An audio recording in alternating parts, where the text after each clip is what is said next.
All praises to the Most High. We're here today. My name is Labraim. I represent the Brooklyn Gate of HODC, New York. Kwam Yashala, Kwam Yashala. My readers for tonight is, a lot of people may not understand what it might mean. A lot of people may not understand what it might mean, but I want you to get the definition of lust. So in the dictionary, Webster's New World Dictionary, that's what everybody's going by now. Lust, pleasure, delight, appetite, akin to pleasure, base, to be eager, lasciviousness, wanton, sexual sense, in rendering vulgarity, capriciousness.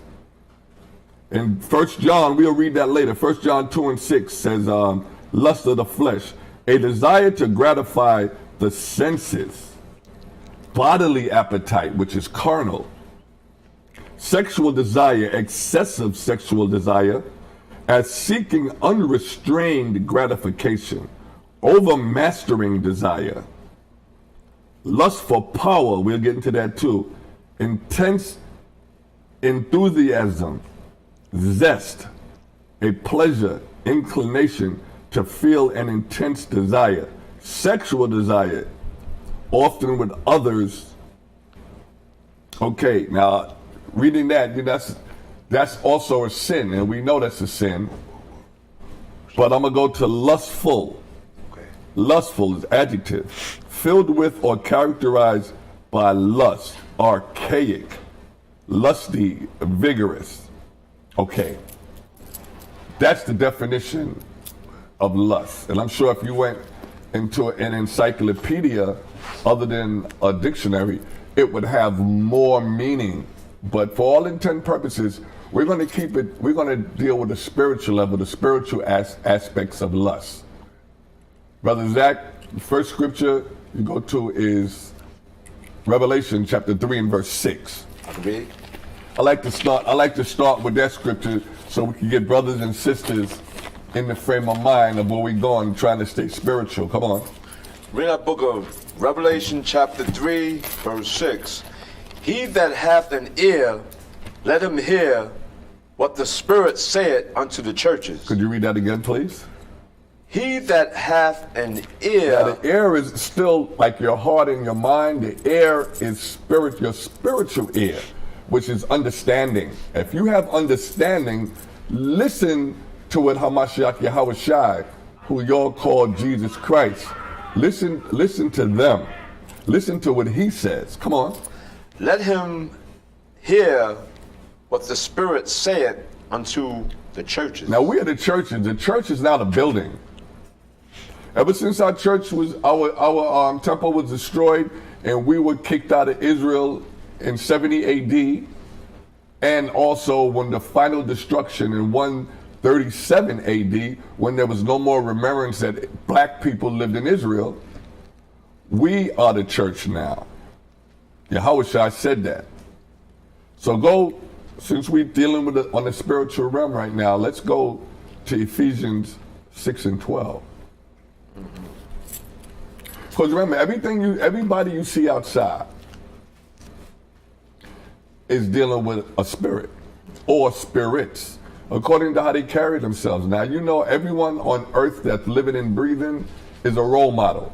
Everyone is a role model, whether they're good or bad. A serial killer role model is another serial killer.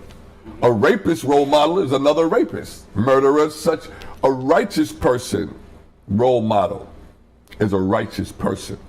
And we try to build our lives with love, brotherhood, sisterhood, and try to fragment our life as Yahushua did and as he taught us. He left blueprints. It's not basic instructions before we leave earth. No, these are instructions to live forever. Read what you got. Read the book of Ephesians chapter 6, verse 12. For we wrestle not against flesh and blood. Now let's say that again, because flesh and blood is carnal. That's carnal. Come on. For we wrestle not against flesh and blood, but against principalities. Against principalities.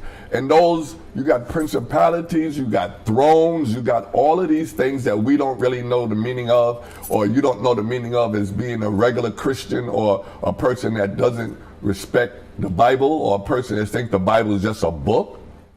We got all kind of things out there in this spiritual world, seen and not seen. Continue. Against powers. Against what? Against powers. Against powers, strong powers. Y'all know sometimes you feel strange, something comes up upon you and you don't know what it is. Those are spiritual powers, whether it's good or whether it's bad. Go ahead. Against the rulers of the darkness of this world. Against the rulers of the darkness of this world. Now, the head honcho ruling this world is who we call Shaitan. You all say the devil, Satan. But through all nations, like my brother Ben so eloquently put it on his classes, through all men, nations, Satan has a plan, an agent that sort of instructs them on what to do. And then you got the powers under them that carries it out. And then you got the people such as us that has to get what they're giving us and accept it if you don't know better. That's why you think there's the 1%, what we call the rich oligarchy families. There's the 1%, the plutocrats, all of these 1%, and then you got the middle class, which is supposed to be us, and then you got the poor. There's no middle ground. There's not really a middle class anymore. It's just that the people that did his cousin with a gun, that's spiritual. They might say, oh, it was a mistake, but it was spiritual. And guess what? Let's continue to stop thinking that bad things happen to people just because. No, the Most High is the ruler of the earth. He's the ruler of mankind. If a little boy dies, or the little boy that was surfing last week on the train, he died. The Most High wanted him. The Most High is the one, the water. The Most High is the one that answers and is responsible for all the death of everything that dies. So, you know, when the little baby gets shot, the baby did something to the Most High. The Most High requires his blood, requires him. So that's why live honestly one to another, and let the Most High take that recompense off of us, because all of us are filthy. We're all filthy. Continue.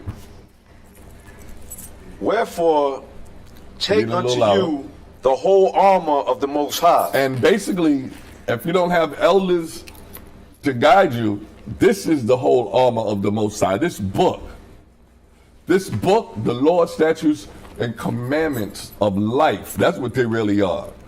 This is how we let Satan get to the back. Like Yahweh said, get behind me, Satan. Come on, let's go. That ye may be able to withstand in the evil day. That you may be able to withstand in the evil day. There's a lot of evil days coming, brothers and sisters. We've been out on the street for years. The prophets been out on the streets for years. Jeremiah, when you get it, read it. Read that book of 1 John, chapter 2, verse 16. For all that is in the world. For all that is in this world. Because there's many worlds inside this world. Try to bring that out in another time. But it's not just one world. And our people and Christianity has destroyed us for thinking that God so loved the world, which means this place. No. The world the Most High said he loved was Israel, the Israelites. But we're gonna expound on that at a later date. Let's go. The lust of the flesh. Read it again from the top. For all that is in the world. For all that is in this world, come on, that is counted, come on. The lust of the flesh. The lust of the flesh. And the lust of the eyes. And the lust of the eyes. That's what makes up everything. Because when it said sin is a transgression of the law. Now, how do you transgress or go against the law? With the what? Read that again, come on. With the eyes and the mouth. It says, for all that is in the world, the lust of the flesh, and the lust of the eyes, and the pride of life. And the pride of life. This is a destruction, and this is what destroys us. The lust of the eyes is carnal. The lust of the flesh. Anything, remember it said any desires, not just sex. You could lust for money. You could lust for power. You could lust for women or lust for men. This is all the lust of the flesh, and all of it is carnal. Dealing with trying to satisfy and gratify your senses, your eyes, your nose, your mouth, your touch. All of these are the senses, and that's what lust satisfies when you go against the Lord's statutes and commandments. Go ahead. Is not of the Father. It's not of who? Is not of the Father. It's not of the Most High. So said the Most High loved me. He does not love a sinner. He says that. Christianity lied to you again with the fake Christ. Go ahead. What is of the world? It's of the world. This wicked world.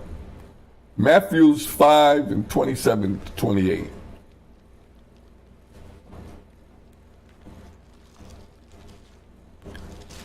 While you're getting that, Benaniah, give me Galatians right now. Galatians 5 and 16. I got it ready. All right, just relax. Yeah, go ahead while he finds You it. said 28, right? 95, 28? Matthew 5. Yeah, 27. 27, 28. Okay. Come on, brother. Read the book of Matthew chapter 5, verse 27. Ye have heard that it was said by them of old time. You heard what the old was telling you. You heard what the elders said. Let me get it real quick so I can follow you. Said you have heard what the elders said. How? In this book. Galatians 5 and 16.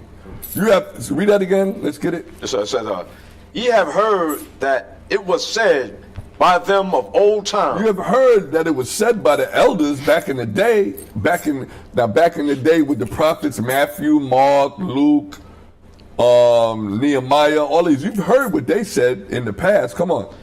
Thou shalt not commit adultery. Thou shalt not commit adultery. Now that's a commandment. Go ahead. But I say unto you, that whosoever looketh on a woman to lust. Check this out. Go ahead. But I say unto you that whosoever looketh on a woman to lust after her hath committed adultery with her already in his heart. So if you look at a woman, a lot of our women are beautiful. A lot of women are indeed beautiful. Now, if you look on the woman and then leave it at that, even in your mind, if you said, well, she's a beautiful woman and you keep it moving, you good. But if you look on the woman or man now, because it's not just about women, it's about if you look on this man, sisters and brothers, if you look on these people without just being a complimentary thing, you have sinned already. Because that means lust, oh man, and you start, doing all of this with your hands. In your mind, you've already committed adultery.